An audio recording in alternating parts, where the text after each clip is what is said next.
안녕하세요. 절대값TV의 명분PD 한PD입니다. 자, 스테이블 코인이라는 그 루나와 테라가 투자한 회사가 그 38억을 투자했는데 그 루나와 테라의 그 가격이 피크 쳤을 때가 2조였다는 거. 이번에 이제 99.99%가 빠져가지고 마지막 남은 돈이 300만 원이라는 거야. 38억을 투자했는데 2조 갔다가 300만 원이래. 자, 여러분 이거 좀 이상하지 않아요? 이게 어떻게 보면 지금 우리가 지금 살고 있는 시대에 어떤 버블을 이야기해 주는 거야. 지금까지 모두가 어떤 자산에 어떤 버블이 낀 그것을 상징적으로 이야기해 주는 거고, 뭐 여러 가지 또 가지가 있잖아요. 그 뭐 디지털 NFT, 뭐 가상 부동산, 정말 말도 안 되는 상품들이 자산으로서 유통되고 그게 뭐 수십 배 수백 배가 또 낮고, 그리고 전혀 그 그림에 관심도 없던 그 중산층들이 갑자기 그림 시장에 뛰어들어서 경매 시장으로 달려가고, 자,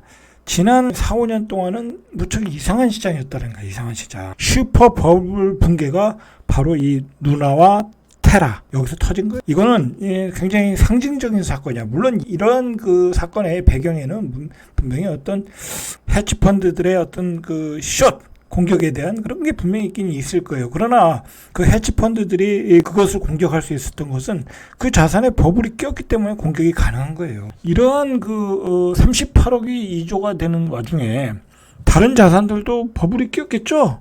바로 부동산도 버블이 낀 거예요. 우리는 그렇게 생각해야 돼요.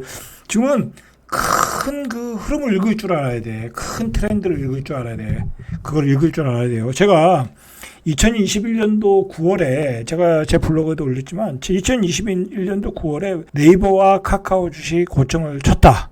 그때가 13만 원, 카카오가 13만 원 정도였을 때 고점 치고 바로 내려왔을 테니까 자 이제 다 탈출해라 라고 했어요.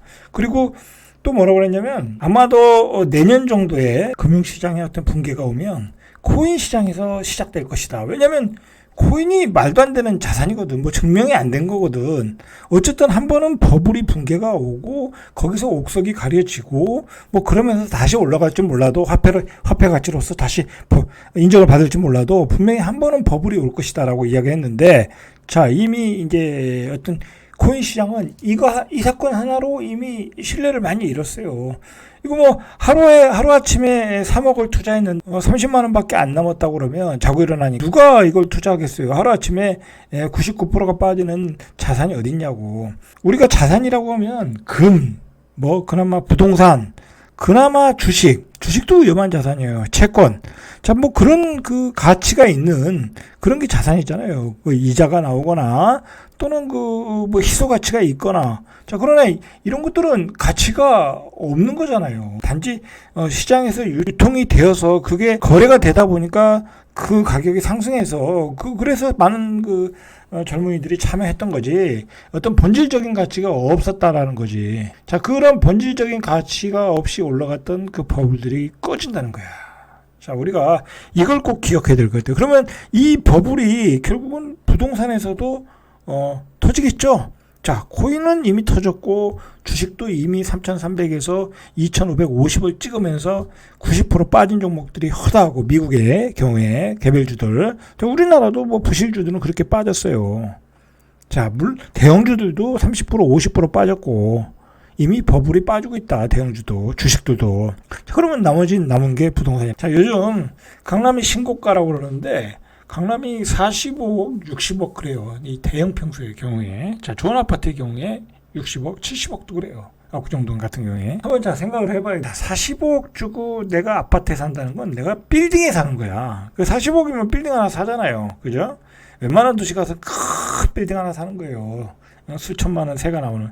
난 수천만 원 세를 깔고 그 집에 살고 있다라는 거야. 왜 그걸 사느냐, 이거 왜 그걸 사느냐. 자, 일단은 돈의 가치가 없다고 생각을 하니까, 그리고 계속 올라간다고 어떤 환상을 심어주고 있으니까. 자, 그래서 그 부동산 전문가들이 얘기하는 게 똘똘한 한 채라고 자꾸 강조를 하고 또 계속 올라가고 여기는 절대로 떨어지지 않는다는 불패 신화를 또 믿음으로 주고, 자, 그렇게 해서 이제 계속 신고가를 갱신하고 있는데, 자, 역시 이것도 깨질 때가 됐다라는 거야. 자, 왜 깨질 때가 되냐? 그동안 자산시장에 어떤 버블을 키웠던 이 생태계가 깨지고 있다라는 거, 깨지고 있다. 자, 이런 코인 시장의 붕괴, 이미 무너진 부동산 시장의 붕괴, 그리고 미국의 급격한 금리 인상, 자, 그리고 미국의 급격한 긴축, 대차대조포 축소, 그동안 갔던 시대의 흐름을 반대로 가고 있다라는 거잖아요. 자, 지금은 바로 이 강남의 45억, 60억 아파트는 버블의 정점을 이야기해 주는 거예요. 자, 그러니까 아직도 정신을 못 차리고 여기 가서 지금 신고가에 사는 사람들은 한마디로 이제 버블의 정점에 나는 집을 사고 있다. 그렇게 보셔야 되는 거예요. 자, 그동안은 왜 이렇게 됐나? 돈이 너무 가벼워졌다라는 거야. 왜냐면 38억이 어느 순간 2조가 되니까. 그죠? 돈 많이 번 사람이 있었겠죠. 코인 시장에서 돈 많이 버는 사람들이 있을 거 아니에요. 주식 시장이 폭등하면서 돈 많이 번 사람들이 있었을 거 아니에요. 부동산 시장에서 갭 투자 많이 해서 자산을 많이 불리는 사람이 있을 거 아니에요. 그 사람들이 다 정리하고 마지막에 들어오는 게 바로 강남의 신고가 아파트라는 거예요. 신고가 아파트라는 거야. 자, 그 사람들이 마지막 슈퍼 버블을 만들고 있다라고 보시면 되겠죠. 자, 오늘 미친 집값의 심판의 날이라는 기사가 나왔어요.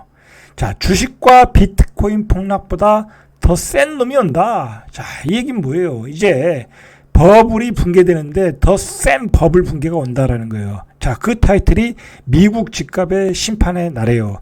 자, 이 말을 한 사람이 누구냐면 미국 대형 자산운용사 GMO의 공동 설립자이자 수석 투자 전략가인 제레미 그램섬, 이 사람이 유명한 사람이에요. 자, 이 사람이 무슨 근거로 이야기했냐? 모기지 금리 급등에 따라 최근 그 주택담보대출 모기지 금리 급등에 따라 심판의 날이 오고 있다라는 경고예요. 자, 이 사람이 이제 꼽은 이유가 모기지 금리가 급등한다는 거잖아요. 자, 근데 우리나라 대한민국의 그 짝퉁 전문가들은 뭐라고 얘기해요? 금리 급등은 상관이 없다. 집값 금리 급등은 오히려 집값이 더 오른데. 세상에 그런 소리가 어디 있어요? 정말 말도 안 되는 소리지. 자, 이 사람이 왜 모기지 금리를 걱정하고 있냐? 현재 30년 만기 모기지 금리가 5.3%로 2009년 이후에 최고치로 치솟았다라는 거예요. 자, 5.3%는 부담스럽다는 거야. 우리나라도 이제 금리를 올려야 되잖아요. 한국은행에서. 그러면 우리나라 금리는 7%, 8%, 9%가 돼야 돼요.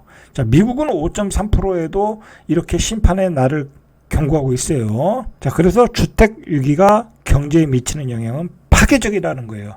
자, 이제 주식 시장이 무너져도 경제에 미치는 영향은 그렇게 크지 않을 수 있는데 주택 시장이 무너지면 경제에 미치는 영향은 파괴적이라는 거예요. 자, 이거 언제 봤어요? 2008년도 금융위기에서 봤죠, 우리가. 자, 왜 그램슨이 걱정을 하냐면 미국 가계 자산에서 주식과 뮤추얼 펀드가 차지하는 비율은 10%, 택이 차지하는 비율은 30%에 육박한다라는 거예요. 3배나 높다. 자, 그래서 그램슨은 미국 경제가 주식시장 하락은 견딜 수 있지만 주택시장 하락은 견뎌내지 못할 거라는 거예요. 자, 금융위기 때 그 무리하게 대출받아서 다 집에서 쫓겨나는 거 우리가 미국에서 봤잖아요. 그죠? 그 얘기를 하는 거예요, 지금. 그게 또 재현될 수 있다라는 거예요. 그램섬은 무슨 얘기까지 하냐면 현재 자산 시장이 현대의 5번째 빠지고 있다고 지적을 하고 있어요. 그동안 4번의 거품이 있었다라는 거예요. 1929년 대공황 시절, 1989년 일본 부동산 거품, 2000년 닷컴 거품, 2008년 미국 주택시장 세계 금융위기, 자, 5번째 위기가 요번이다라고 얘기하는 거예요. 자, 그래서 그램섬은 지난해부터 계속해서 슈퍼 버블을 경고해 왔다.